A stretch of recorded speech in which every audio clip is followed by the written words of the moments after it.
Ya, langsung saja kita simak informasi hot news yang pertama. Presiden Prancis Emmanuel Macron secara resmi mengakui negara Palestina.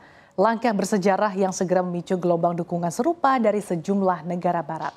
Dalam pidatonya dalam KTT soal solusi dunia negara untuk Palestina di PBB, Macron menyerukan diakhirinya perang yang telah menimbulkan penderitaan besar. Meski demikian, Macron menegaskan bahwa Prancis tidak akan membuka kedutaan besar untuk negara Palestina sampai syarat gencatan senjata di Gaza dan pembebasan seluruh sandera terpenuhi. Walaupun masih bersyarat, langkah Prancis tersebut disambut meriah oleh otoritas Palestina. Delegasi Palestina menyebutnya sebagai keputusan bersejarah dan penuh keberanian. Tidak hanya Prancis, pengakuan terhadap Palestina juga diumumkan pada hari yang sama oleh Australia, Inggris, Kanada, dan Portugal.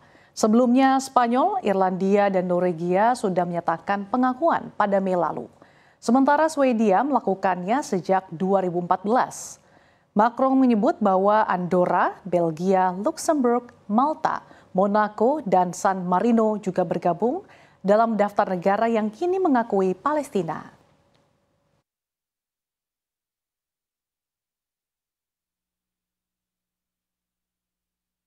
Le temps est venu. C'est pourquoi, fidèle à l'engagement historique de mon pays au Proche-Orient, pour la paix entre le peuple israélien et le peuple palestinien, je déclare que la France reconnaît aujourd'hui l'État de Palestine. Cette autorité palestinienne renouvelée est une condition nécessaire à la réussite de l'indispensable négociation qu'il faudra reprendre pour parvenir à un accord sur chacune des questions relatives au statut final. C'est dans ce cadre aussi que je pourrais décider d'établir une ambassade auprès de l'État de Palestine dès lors que tous les otages détenus à Gaza auront été libérés et qu'un cessez-le-feu aura été établi. Beralih ke informasi dari dalam negeri. Menteri Keuangan Purbaya Yudisadewo mengaku telah memanggil sejumlah marketplace atau e-commerce, antara lain Tokopedia dan Bukalapak. Pemanggilan ini terkait peredaran rokok ilegal. Purbaya meminta kepada marketplace untuk secara keras melarang penjualan rokok ilegal dan ia pun meminta larangan ini segera diterapkan. Marketplace tersebut berkomitmen untuk menurunkan semua konten penjual rokok ilegal di platformnya mulai 1 Oktober 2025. Namun Purbaya meminta agar penghapusan dilakukan lebih cepat. Selain itu, Kementerian Keuangan juga akan menindak langsung pemilik akun yang menjual toko online berdasarkan data yang sudah dimiliki.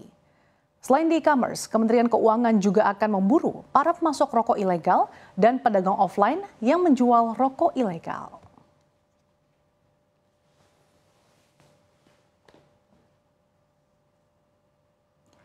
Bergeser ke informasi berikutnya, Kepala Staf Kepresidenan Muhammad Kodari buka suara perihal kenaikan gaji aparatur sipil negara pada tahun 2025.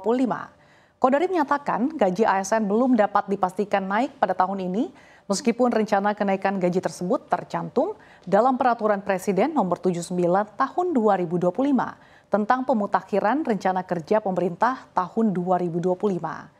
Ia juga mengatakan Kementerian Pendayagunaan Aparatur Negara dan Reformasi Birokrasi belum membahas rencana kenaikan gaji ASN tersebut dengan Kementerian Keuangan.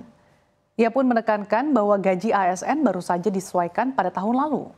Ia menilai kenaikan gaji ASN perlu menghitung kondisi keuangan negara jika nantinya diberlakukan. Dalam perhitungannya, anggaran yang dialokasikan untuk gaji sebesar 4,7 juta ASN saat ini mencapai 178,2 triliun rupiah per tahun dan angka itu belum termasuk tunjangan-tunjangan termasuk tunjangan hari raya.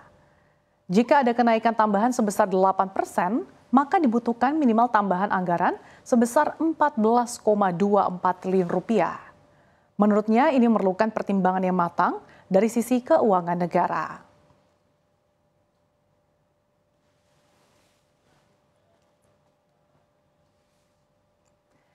Kita ke hot news yang terakhir. Harga emas sentuh rekor tertinggi sepanjang masa sejalan dengan optimisme investor mengantisipasi penurunan suku bunga Bank Sentral Amerika Serikat The Federal Reserve lebih lanjut. Harga emas naik hampir 2% ke level tertinggi sepanjang masa pada hari Senin didorong oleh meningkatnya ekspektasi penurunan suku bunga Amerika Serikat lebih lanjut dan permintaan aset safe haven yang terus berlanjut di tengah ketidakpastian politik. Harga emas juga mencetak rekor intraday di level 3.748 dolar Amerika Serikat per troy ounce pada perdagangan kemarin. Investor mencermati pidato The Fed yang akan datang dan data inflasi utama untuk sinyal kebijakan terbaru.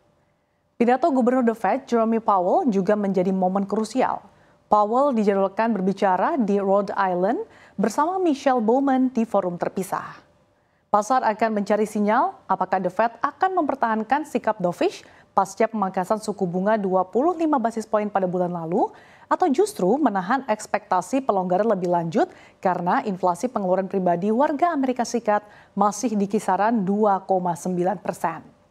Sementara itu, setelah penurunan musiman yang biasa terjadi dalam pembelian emas di Inggris, permintaan Bank Sentral telah pulih menjadi 63 ton, menyamai rata-rata pasca 2022 dan menambah sentimen bullish menurut catatan Societe Generale pada hari Senin kemarin.